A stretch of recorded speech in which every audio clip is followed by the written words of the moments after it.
Thank you. Governor Pritzker. I find it hard to believe that you're lecturing us about peaceful protest.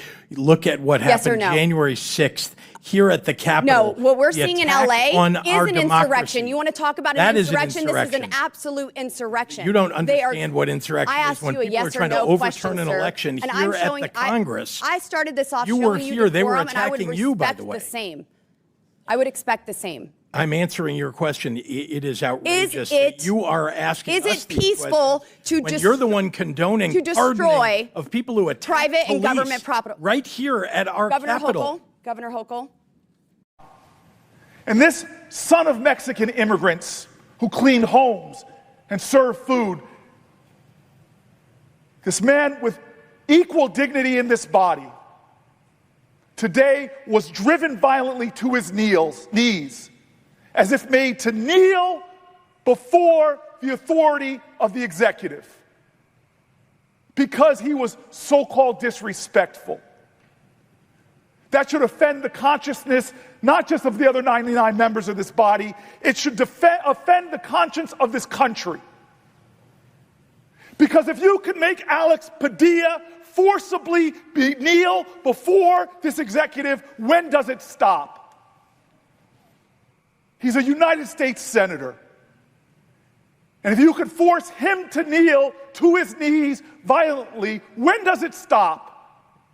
What does it say to other Americans who want to speak up? What does it say to other Americans that want to exercise their constitutional duty? What does it say to other Americans this weekend when they want to peacefully protest? What does it say to other Americans from humble backgrounds who know poverty? That if a United States senator who stands up to do its job can be made to heel, driven to his knees, violently handcuffed, what does it say? What message does it send? Everybody in this body should see that this is a crossroads.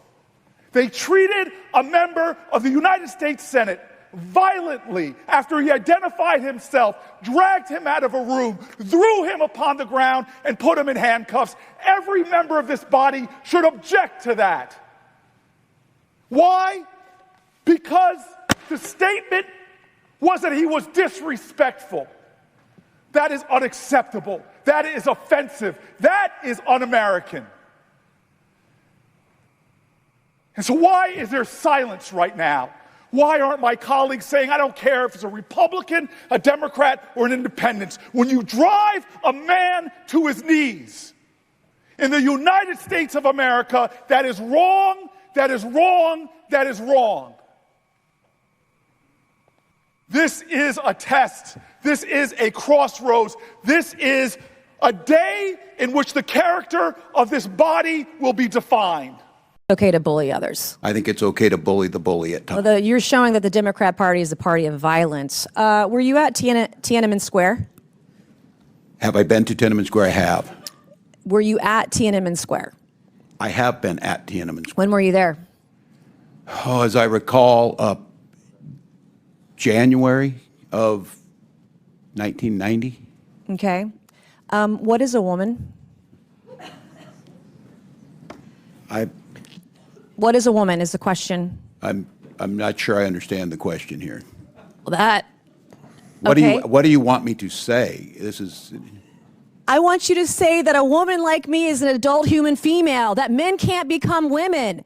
You guys are the party of violence, and you're the party erasing women. You don't respect us. You're a bigot. You're a misogynist. You're a sexist. Mr. Chairman, I yield back. Congresswoman, good lady, thank back. Chairman, I would ask unanimous Mr. consent. Ocasio-Cortez from New York.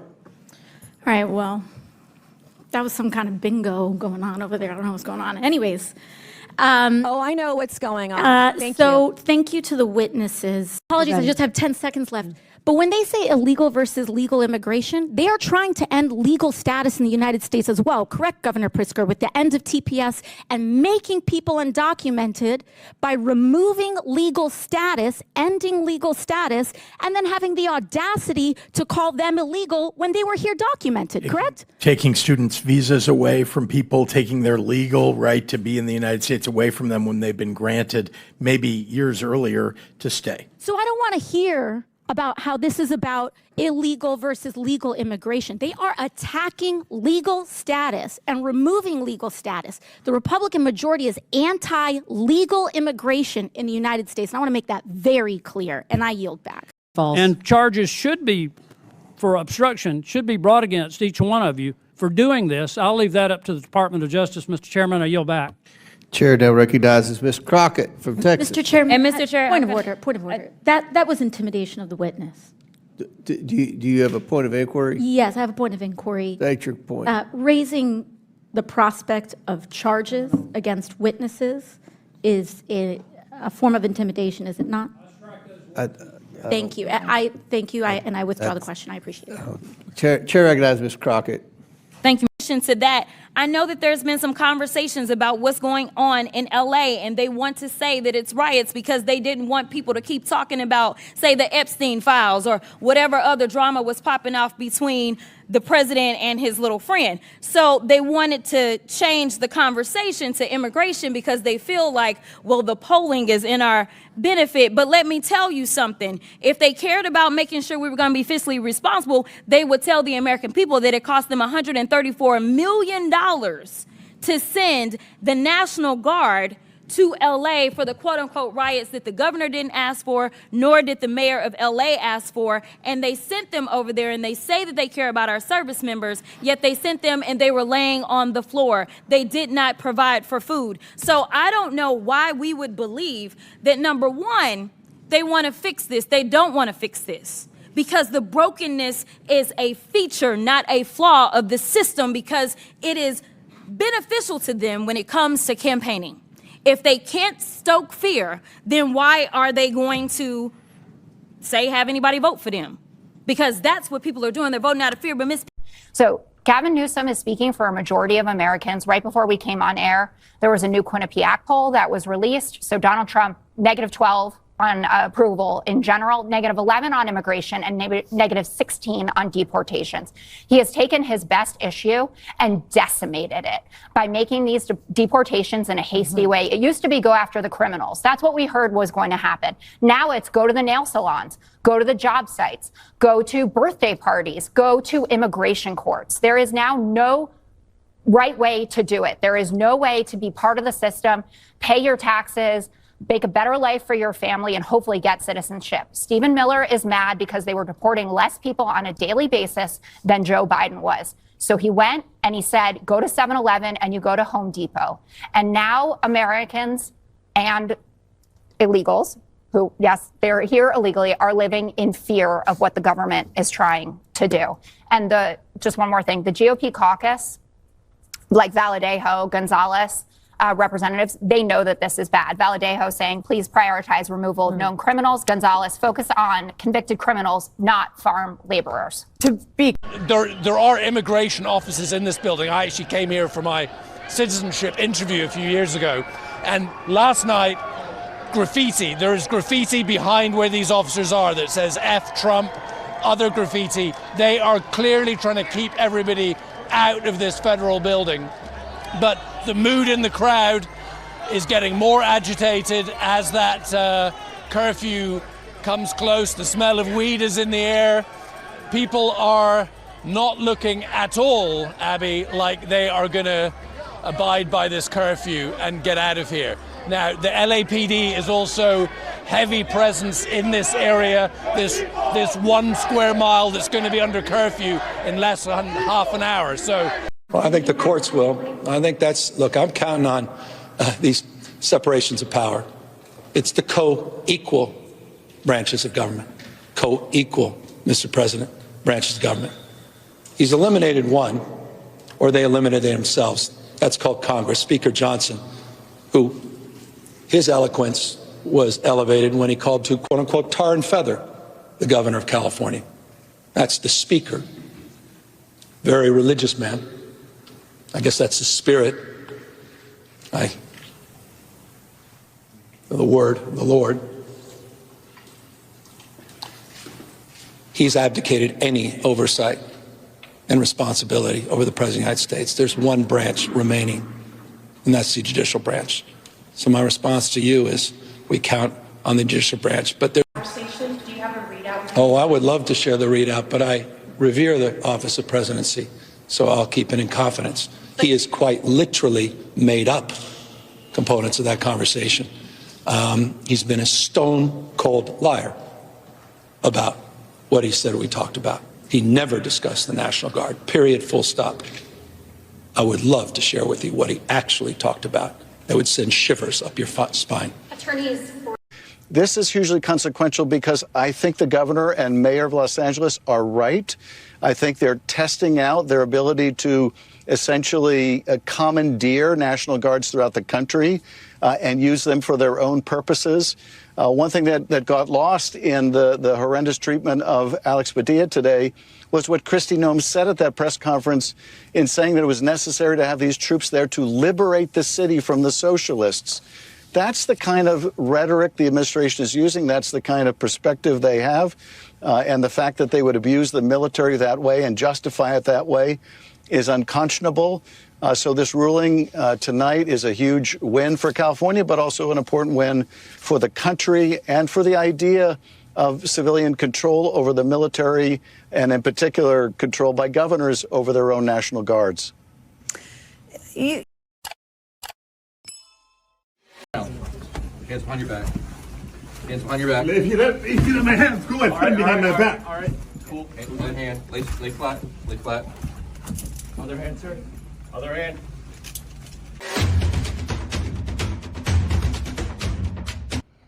Public health warning. Asking questions to Trump officials. You've been warned. Picture this. You're innocently minding, I don't know, your own business, raising your hand to ask a simple, civilized question. Something like, hey, Secretary Noem, care to explain why tens of thousands of National Guards and Marines are marching down our back streets? Secretary Noem said that you, quote, lunged towards her at this press conference. The Department of Homeland Security said the Secret Service believed that you were an attacker. And the Department of Homeland Security called this political theater. What's your response and what's your version of what happened? Well, first of all, that's ridiculous. It's a lie, but par for the course for this administration, right? So here's the stage. Look, I was in the federal building here in Los Angeles for a scheduled briefing.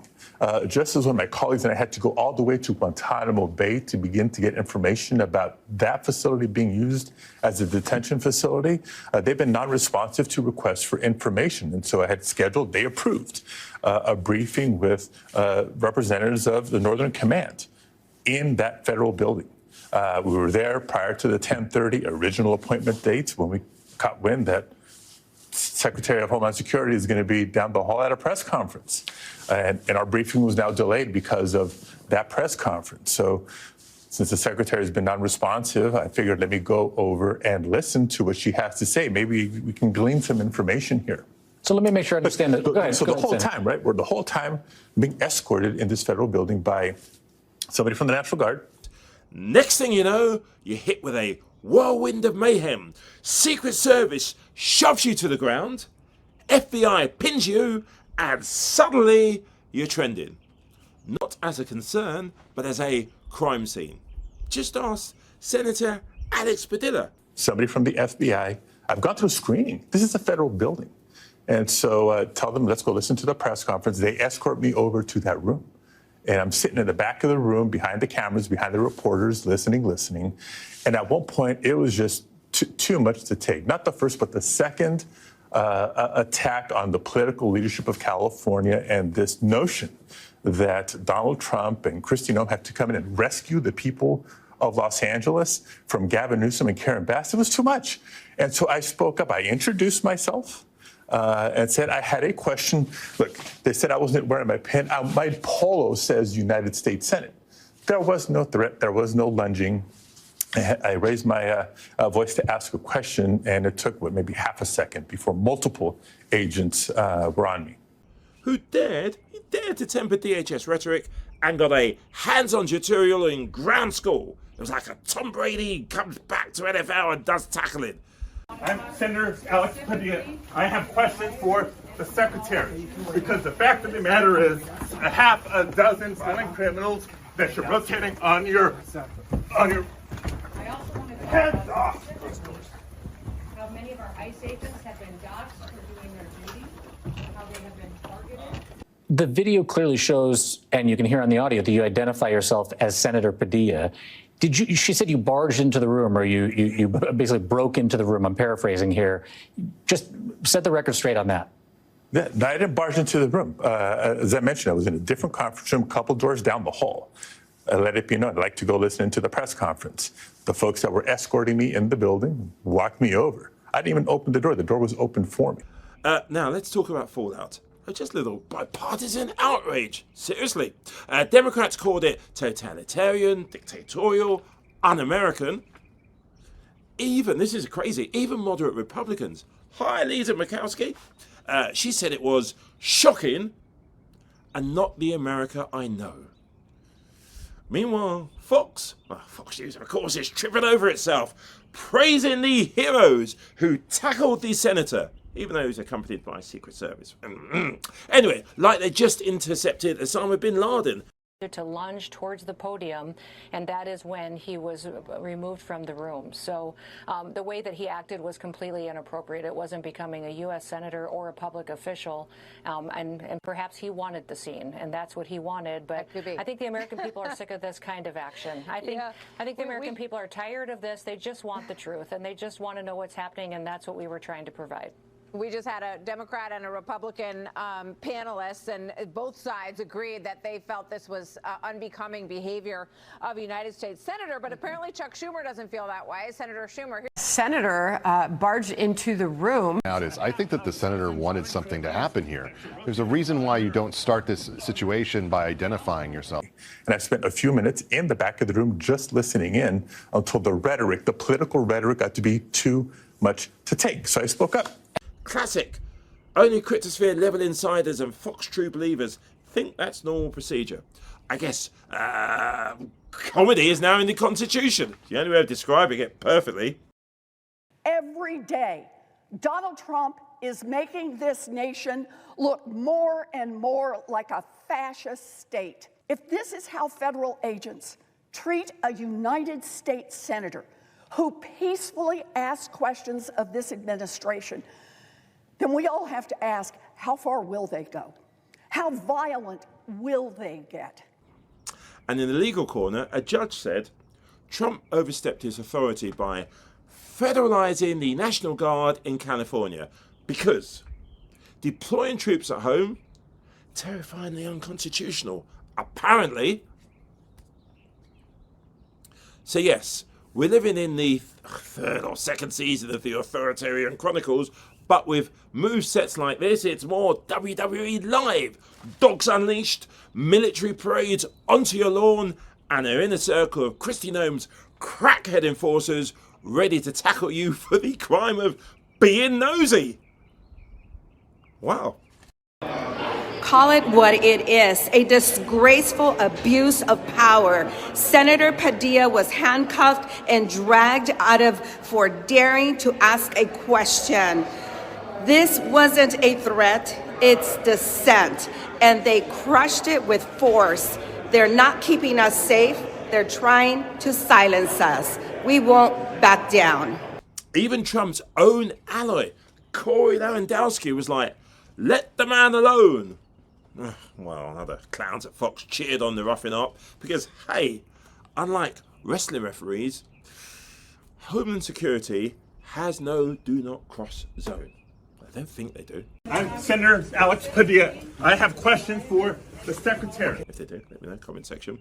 The takeaway, seriously, don't ask questions, at least unless you want to experience a Federal Slam TM live. Oh yeah, stay in our federal buildings, especially press rooms. Those are now officially hostile environments. Wear your ID, but good luck if you do. You might get tackled, I'm warning you, just because you have one. I was there peacefully. At one point, I had a question. And so I began to ask a question. I was almost immediately forcibly removed from the room. I was forced to the ground, and I was handcuffed. I was not arrested. I was not detained. I will say this. If this is how this administration responds to a senator with a question, if this is how the Department of Homeland Security responds to a senator with a question, you can only imagine what they're doing to farm workers, to cooks, to day laborers out in the Los Angeles community and throughout California and throughout the country. So yes, today's public service message is thinking of raising your hand to, I don't know, ask about immigration, troop deployments, egg prices. Pause. Seriously, take a breath and maybe, I don't know, pour some bleach down your toilet. It's probably safer.